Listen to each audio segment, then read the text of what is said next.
Hello team players. In today's video, I want to talk about what I consider to be the most important change in the entirety of the Pathfinder 2e Remaster. Let's get into it. I've always been a fan of the aid reaction, as this is a teamwork channel and it is one of the best teamwork options you have as a character. And the best part is, it's available to all classes. However, the old version of aid did have its problems. But for those of you that don't know what aid does, I should go over the old version, as the new version is very similar with one significant change. So aid is a reaction that you can use whenever an ally is attempting a skill check or attack roll. The ally in question must be willing to accept your help, and you must have prepared ahead of time, which generally requires one action on your turn.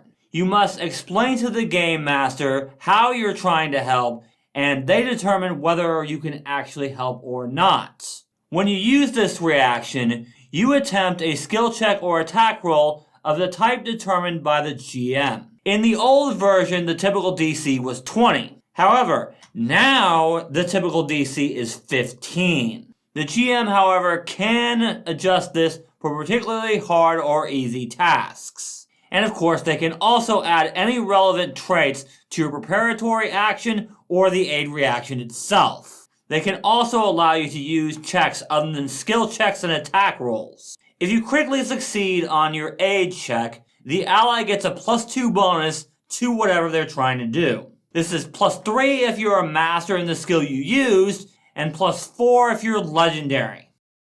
If you succeed on your aid check, the ally gets a +1 to whatever they're attempting to do.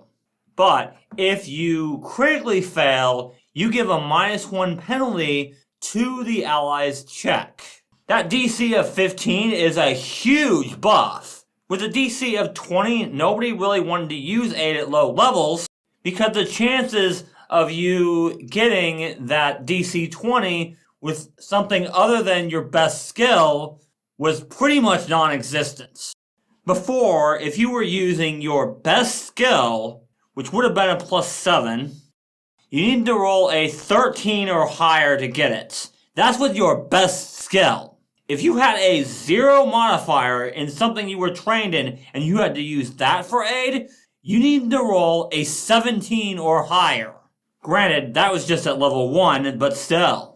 The point is, if you weren't using your best skill, you had to roll extremely high. With this new version of aid, however, you only need to roll an 8 if you're using your best skill. If you're using a skill with a 0 modifier, you need to roll a 12. Of course, if you have to use a skill you're not trained in, then it gets a lot more difficult.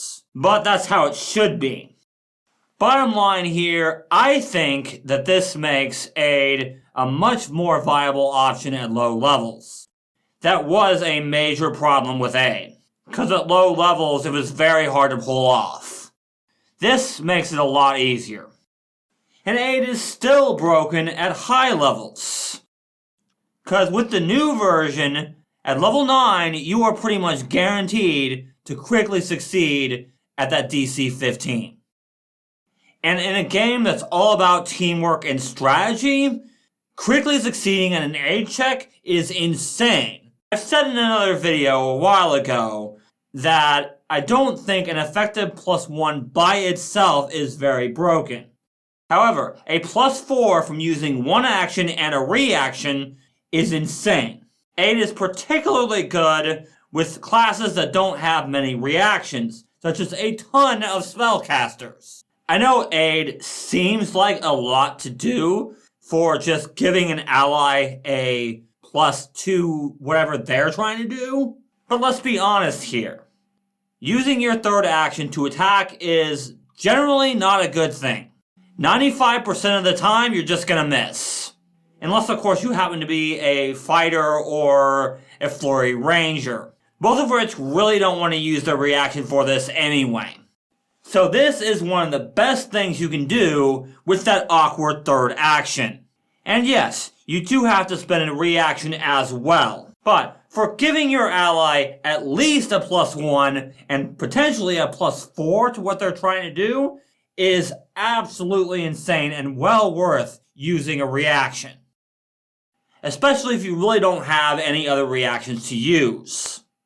If you guys enjoyed this video, leave a like, and don't forget to subscribe to the channel for more Pathfinder 2e teamwork content. You can also check out the links in the description below for my social media as well as my Discord. And if you are interested in more teamwork content, you can check out this video here. Thank you guys so much for watching, and remember, teamwork is vital. It helps us solve problems.